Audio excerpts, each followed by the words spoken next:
बिस्मिल्लाहिर्रहमानिर्रहीम। अस्सलाम वालेकुम नाज़रीन, आप चैनल देख रहे हैं, मैं इमरान खान। आज से चंद साल पहले एक अकाउंट ऐसा है जिसको ये पता था, इस नाम के बारे में उसे पता था। उस वक़्त शायद कॉल एलन को भी इस बात का आइडिया नहीं था। यानी जो डेट हमारे सामने आ रही है वो डेट है 22 दिसंबर 2023 को। ये ट्विटर के ऊपर या एक्स के ऊपर एक अकाउंट है और इस अकाउंट का जो नाम है वो है हेनरी मार्टीज़। ये हेनरी मार्टीज़ एक अकाउंट है ट्विटर के ऊपर। इस अकाउंट ने आज तक सिर्फ एक ही ट्वीट किया हुआ है। ये मेरे सामने ये अकाउंट मौजूद है। ये आपको भी मैं दिखा देता हूँ। ये दिसंबर 2023 में ये अकाउंट बनता है और एक मेंढक की शक्ल का कोई एक जानवर है, कार्टून है, उसका चेहरा लगा हुआ है इसके ऊपर। और इसका जो यहाँ पे ये तो डीपी लगी हुई है ना, चेहरा जो लगा हुआ है वो तो ये है। लेकिन एक जो हैरत-अंगेज़ और अजीब चीज़ है, इस अकाउंट का जो हेडर इमेज है, जब आप किसी भी अकाउंट पे जाते हैं, चाहे आप फेसबुक पे जाएँ, चाहे आप ट्विटर पे जाएँ, चाहे आप यूट्यूब पे जहाँ मर्ज़ी जाएँ आप, तो एक तो वो होता है ना, डीबी होती है जो गोल दायरे के अंदर आती है, एक होता है जो बैकग्राउंड के अंदर पीछे ऊपर एक हेडर लगा हुआ। तो वो जो हेडर वाला इमेज लगा हुआ है ना, वो एक ऐसी वेबसाइट से उसकी तस्वीर उठाई गई है जिस वेबसाइट का नाम है टाइम मशीन। बस मैं यहाँ तक आपको बताना चाहता था। अब आपको बताता हूँ कि इस अकाउंट को आज से लगभग 2.5 साल पहले कैसे पता था कि कोल एलन नाम का एक आदमी कोई हरकत करेगा। इस अकाउंट से सिर्फ एक ट्वीट हुआ है और उसके बाद कोई ट्वीट नहीं हुआ। इस अकाउंट को कितने लोग फॉलो करते हैं? शायद ये अब फॉलो कर रहे हैं इस अकाउंट को लोग। पहले शायद फॉलो ना करते हों, लेकिन अभी जब इसको मैरियो नोफेल ने ट्वीट करके बताया तो 3842 इसके फॉलोअर्स हैं। दिसंबर 2023 में ही ये अकाउंट बना और दिसंबर 2023 में ही इस अकाउंट ने वाहिद ट्वीट किया और जो वाहिद ट्वीट किया उस ट्वीट में इस अकाउंट ने सिर्फ़ और सिर्फ़ एक ही चीज़ लिखी और वो चीज़ लिखी कि कॉल एलन, हमलावर का नाम लिखा। उस वक़्त तो हमलावर को भी शायद नहीं पता था कि वो हमला करने जा रहा है। वो तो उस वक़्त तालीमी इदारों में तालीम हासिल कर रहा था। जो उसका रिकॉर्ड है वो तो यही बताता है कि ये आदमी जनाब बच्चों को पढ़ाता भी था और इसके बारे में काफ़ी चीज़ें पता चली हैं। इसकी बहन का भी इंटरव्यू कर दिया गया है, इसका भी इंटरव्यू कर दिया गया है। इसके घर की निगरानी भी कर दी गई है, बहुत सारी चीज़ें बरामद भी हो गई हैं। इसने जो एक ख़त भी लिखा अपनी फैमिली को, वो ख़त भी बरामद हो गया है। उसमें भी पता चल गया है कि ये कौन आदमी है, किस तरह का बंदा है। वो बाकायदगी से एक शूटिंग रेंज के ऊपर जाता था, वो फायरिंग-शायरिंग की प्रैक्टिस भी वहाँ पे करता रहा है। इसके पास 2 हथियार थे, एक शॉटगन है, इसको कारतूस डाल के चलाते हैं, शॉटगन उसे बोलते हैं।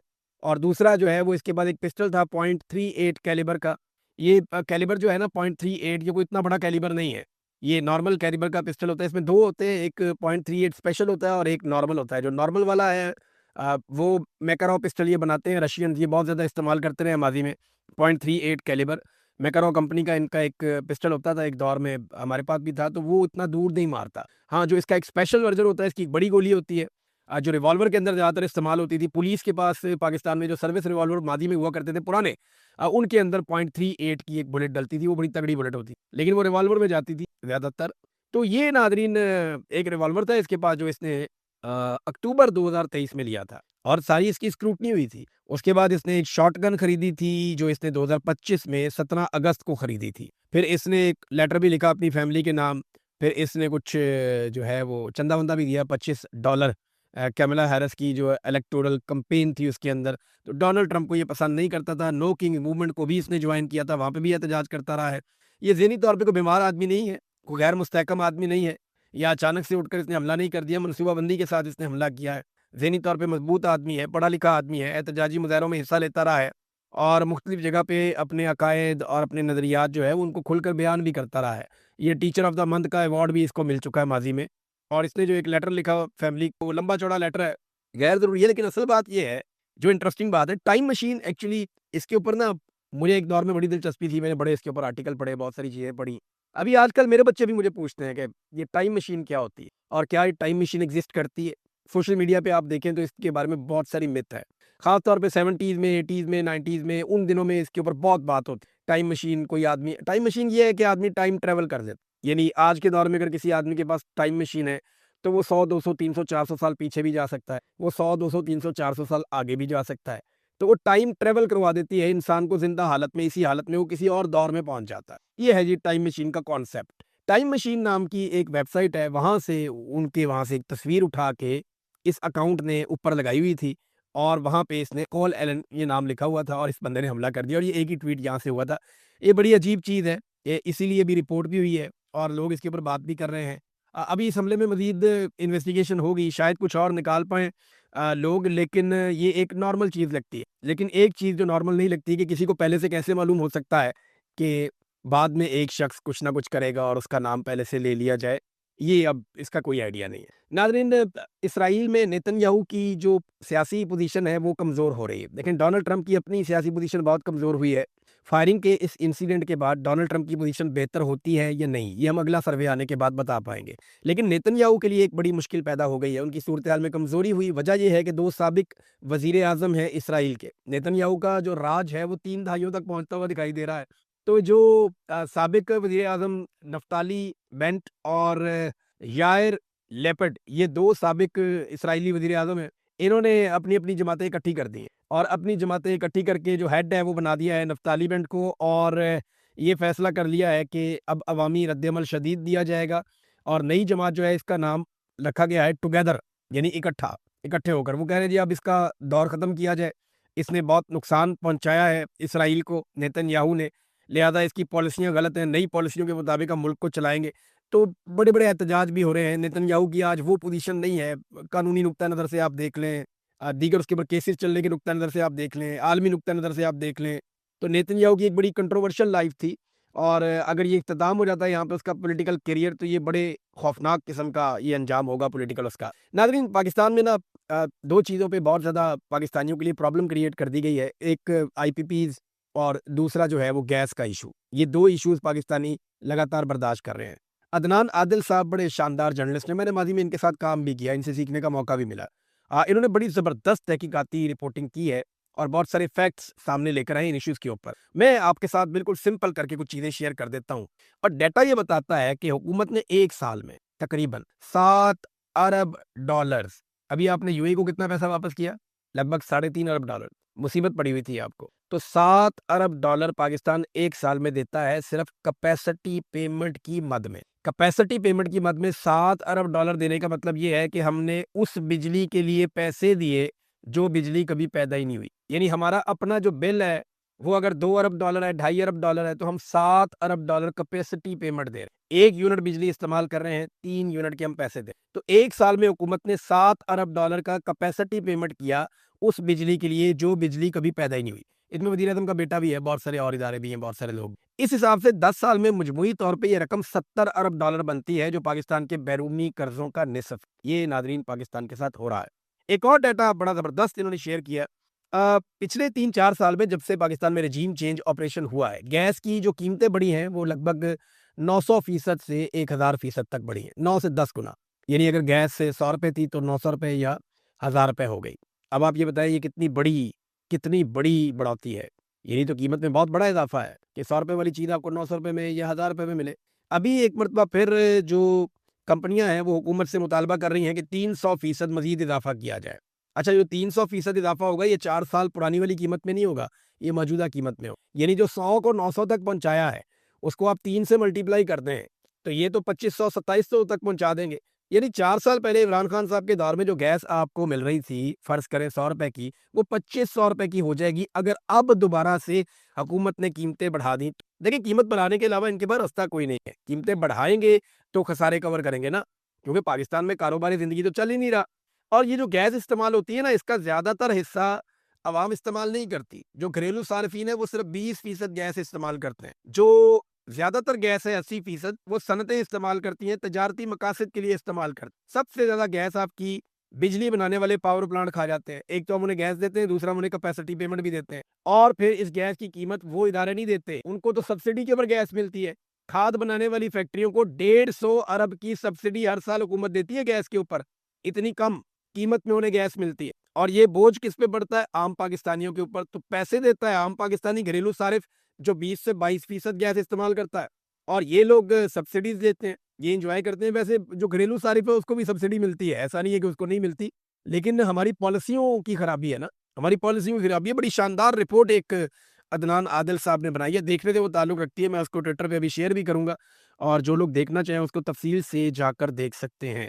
बहरहाल ये नाज़रीन पाकिस्तानियों के साथ पाकिस्तान की सरकार कर रही है और इन्हें किसी बात की परवाह नहीं है, क्योंकि वोट तो इन्होंने पब्लिक से लेने ही नहीं। इन्होंने तो बूटों के तस्मों के साथ लटक के, अर्दलीपन दिखा के, जूते पॉलिश करते-करते बार-बार इक़्तिदार में आने का फ़ॉर्मूला बनाया हुआ है। एक तो इमरान खान साहब ने कहा जी तहरीक लब्बैक पे जो गोली चली उसकी उन्होंने मजम्मत की। उन्होंने कहा जी ये गलत। तशद्दुद की उन्होंने मजम्मत की। तशद्दुद के खिलाफ उन्होंने एहतजाज की हदायत की है। साथ इमरान खान साहब ने कहा जी कि गोली रहते लोगों पर चलाना जो है वो इसकी कोई इजाज़त नहीं होनी चाहिए, ये गलत हुआ। इमरान खान साहब ने अपनी पहली ही मुलाकात में तहरीक लब्बैक के हवाले से अपनी पॉलिसी क्लियर की और उन्होंने कहा जी कि ये जो कत्लेआम हुआ ये गलत हुआ, ये ऐसे नहीं होना चाहिए। फिर इमरान खान साहब ने कहा कि अगर मैं तनकीद करता हूं तो सियासतदान के तौर पर पॉलिसी पर तनकीद करता हूं ताकि कोई हल निकले। फौज भी मेरी है, मुल्क भी मेरा है और शोहदा भी हमारे हैं। लेकिन ये इमरान खान ने कई दफा कहा है। कई लोग ना ये कोशिश करते हैं कि जैसे फौज की और तहरीक इंसाफ की कोई जंग चल रही है, या कुछ लोग ये कहना चाहते हैं कि जैसे पाकिस्तान की फौज में और इमरान खान के अंदर कोई लड़ाई चल रही है। नहीं, ऐसा नहीं है। ये एस्टेब्लिशमेंट के चंद लोग हैं, ये जो मिलिट्री एस्टेब्लिशमेंट जिन्हें हम कहते हैं, जो अपनी नौकरियां पक्की करने के चक्कर में अपनी पॉलिसियां जो है वो तब्दील करते रहते हैं। और इमरान खान साहब ने क्लियरली कहा जी फौज के साथ कोई दुश्मनी नहीं है, फौज भी मेरी है, मुल्क भी मेरा है। ये इमरान खान साहब की ओनरशिप है जो हमेशा वो लेते हैं। नाज़रीन, सुहेल अफरीदी आ नहीं रहा। अब सुहेल अफरीदी अब तक की इत्तला के मुताबिक वो आई है, क्योंकि अदालत ने ऑर्डर दे दिया पेशावर हाई कोर्ट ने, और चीफ जस्टिस ने कहा जी कि कल शाम 4 बजे तक सुहेल अफरीदी का हलफ ले गवर्नर, और इस बारे में पाबंद कर। अब काले कपड़े मुंह पे मल ली थी गवर्नर ने भी और एस्टेब्लिशमेंट ने भी, और सबने ये कह दिया जी ये तो नहीं आएगा। और टाउटों को मेरा मशवरा है, देखें अब आप एस्टेब्लिशमेंट के अंदर अब वो बात रही नहीं। ये माजी में जो बात करते थे वो पत्थर पे लकीर हो जाती थी, तो आप दावा कर देते थे कि ये तो कभी नहीं होना। तो अब एस्टेब्लिशमेंट के कहने के ऊपर ना आप किसी को खत्म शुद्ध ना कहा करें। एस्टेब्लिशमेंट के कहने के ऊपर या उनकी यकीन दहानी के ऊपर आप कोई बड़ा बोल या बड़ा दावा ना किया करें। अभी कुछ लोग कह रहे थे मेरा नाम बदल देना, मैं माफी मांग लूंगा अगर ये वजीर आला बन गया, ये कभी भी नहीं बनेगा, ये बन ही नहीं सकता, फैसला हो चुका है। ये एस्टेब्लिशमेंट आपको कहानियां सुनाती है। वो बेचारे कहते भी ठीक है, उनका ये नीयत भी होती है, लेकिन अब उनमें वो दमखम नहीं है, उनमें वो पसली नहीं है। पाकिस्तानी कौम उनसे बहुत ताकतवर और बहुत आगे निकल गई। अब एस्टेब्लिशमेंट को यू टर्न लेने पड़ते हैं, अपने फैसले बदलने पड़ते हैं। अब आने वाले दिनों में और भी फैसले बदलते हुए देखेंगे।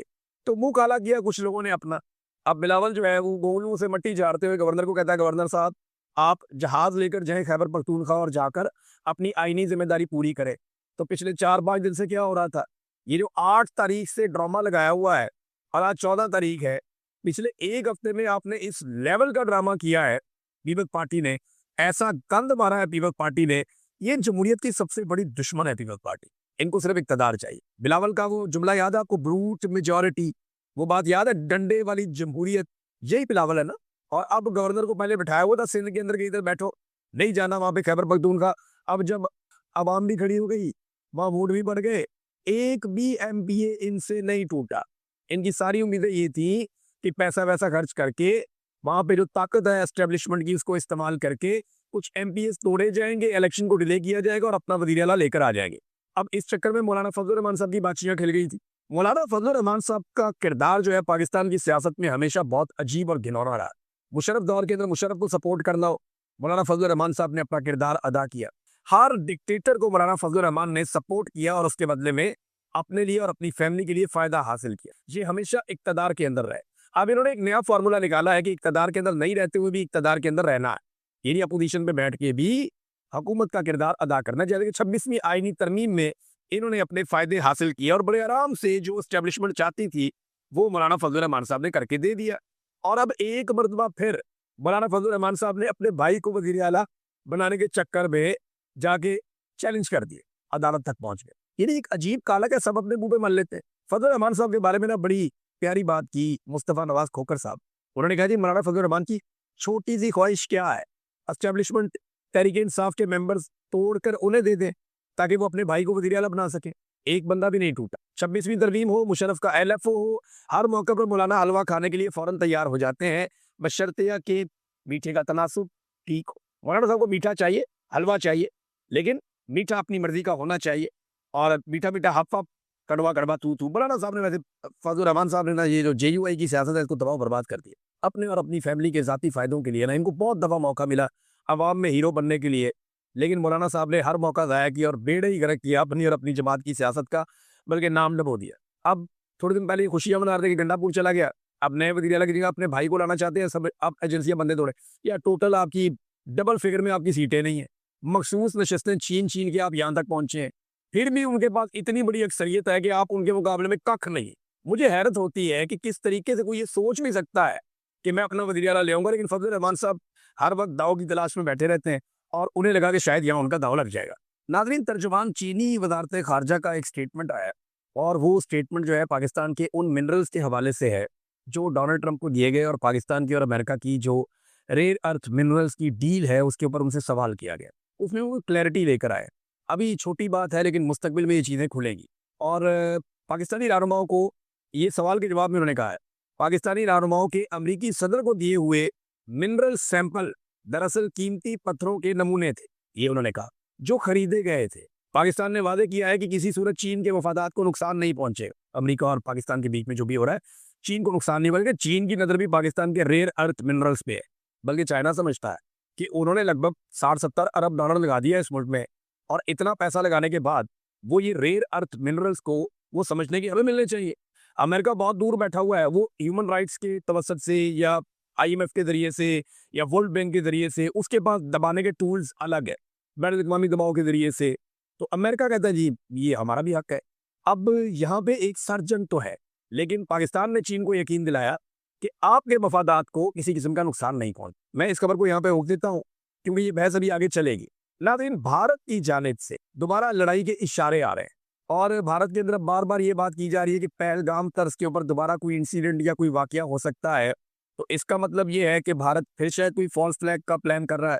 पाकिस्तान हमेशा इसको फॉल्स फ्लैग कहता है, दैट इज़ वाई मैं ये कह रहा हूँ। लेकिन भारत में अब अगर कोई वाकया होता है या कोई ऐसी चीज़ होती है तो मुझे ऐसा लगता है कि भारत पाकिस्तान से बदला लेने की कोशिश करेगा। नरेंद्र मोदी को सुकून नहीं आ रहा, जिस तरह आलमी सतह पे डोनाल्ड ट्रंप ने और पाकिस्तान ने उनकी बेइज्जती की है। इसके बाद